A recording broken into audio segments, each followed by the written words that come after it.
Vias, transporte de passageiros e travessia, basicamente são esses três, né?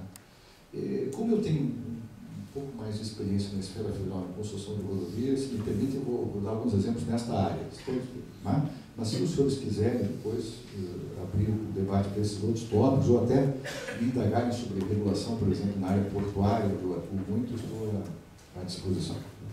Mas a filosofia é esta que eu acabo de expor, ok? Pensamento de longo prazo, retira o emocionalismo imediatista da pauta, né? Traz a boa racionalidade técnica e um clima, digamos assim, de diálogo e de não imposição autoritária, porque isso aumenta dramaticamente o custo do Brasil. Um dos papéis mais importantes de uma agência reguladora, e eu vejo que isso está na lei da ANEPAR, artigo 6º, é dirimir, inciso 6, dirimir em âmbito administrativo e em decisão final, respeitada a sua competência, os conflitos entre o poder concedente, entidades reguladas e usuários, e, quando for o caso, arbitrar. Eu tenho dito que esse papel de arbitragem pública, nós temos a arbitragem privada, que já é possível no direito administrativo, mas com certo cuidado, porque não pode tratar de direitos indisponíveis. Mas esse papel de arbitragem pública talvez seja o papel mais importante hoje das agências reguladoras. E é o que menos está sendo exercido atualmente. Nós precisamos, uma agência que está começando, tentar estabelecer esse tipo de arbitragem pública em clima de diálogo desarmado na busca de soluções de equilíbrio de longo prazo, para que as questões de produtividade, por exemplo, na área de rodovias, o gargalo óbvio no Brasil, e o Estado não tem recursos para fazer uma via de concessões também, não só. E também há um outro aspecto importantíssimo, né? Que é a questão de segurança, né? Toda vez que eu vejo problemas sérios em rodovias, ou que elas não funcionem a contento, eu vejo que os déficits regulatórios podem estar matando objetivamente, né? Às vezes o concessionário é exprimido pelo governo para reduzir tarifa e, em consequência, ele não tem recursos para duplicar uma rodovia e vai ver lá o índice de colisões frontais nessa rodovia. Vejam, o custo em vidas de um intervencionismo voluntarista excessivo no contrato administrativo. Isso é um item interessante para uma dissertação de mestrado ou até mesmo uma tese de doutorado, né? Eu separei aqui alguns tópicos. Um dos itens importantes no Brasil é a diferença, por exemplo, no contrato de concessão de rodovia, entre reajuste e revisão. Reajuste e revisão. O reajuste está mais associado à atualização monetária do pedágio, da tarifa, no caso aqui o pedágio. Então, haja a possibilidade de receitas alternativas. As receitas alternativas em matéria de concessão de rodovias no Brasil são irrisórias, né? Não só essa matéria. Então, as concessionárias vivem mesmo de pedágio. E nós temos, voltou, infelizmente, o governo flertou, brincou demais com a inflação, voltou a inflação.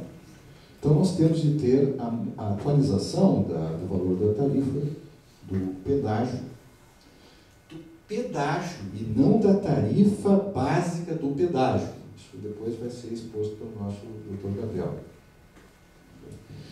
Que na área, diferente do que acontece na área de telecomunicações e energia elétrica, na área de concessão de rodovias, geralmente implica uma avaliação dos custos setoriais, né? Terraplanagem, pavimentação, consultoria, etc. E, em alguns casos, eu vi que eu examinei brevemente hoje pela manhã aqui os contratos do Paraná, também com alguns índices que compõem a fórmula paramétrica, não é isso? De reajuste. Muito bem. Isso é vital, gente. E aí entra aquela questão da correção da falha do governo. O governo não pode deixar de cumprir a equação que ele aceitou lá atrás, ele Estado, no caso do Paraná ou qualquer outro Estado. E a agência reguladora tem de fazer o governo de que isto não está em negociação, isso é uma mera atualização. Isso é muito importante. Por isso que eu digo, a agência reguladora é independente do governo. O senhor vai ter que reajustar. Sim. Porque se não reajustar, já é uma das razões para um desequilíbrio econômico financeiro do contrato. E para aquelas perdas de qualidade que ninguém pode pleitear ou suportar numa concessão de serviço público. Agora, a revisão ocorre numa outra lógica. Eu digo isso porque, não sei se aqui muitos não são da área do direito, eu suponho, né? Muitos são. Hoje no Brasil quase todos são formados em direito. Os que não são, em breve tempo serão. De maneira que eu estou meio à vontade para falar de assuntos jurídicos por conta disso. A revisão ocorre não com mera atualização, mas ocorre quando há um desequilíbrio econômico financeiro do contrato. Mas aqui do contrato de concessão. De maneira que justifica-se, nesse caso, alterar, mudar o valor da tarifa básica, tá? A TBB, famosa, tarifa básica, TBB. Bem, e aqui há muitas maneiras de se fazer isso. Agora, maneiras no sentido não formal, formalmente só uma maneira, via aditivo. Mas há alguns contratos que prevêem que seja anualmente. Agora, no Brasil, infelizmente, seja por mudanças tributárias, e salvo imposto de renda sempre tem que fazer o equilíbrio,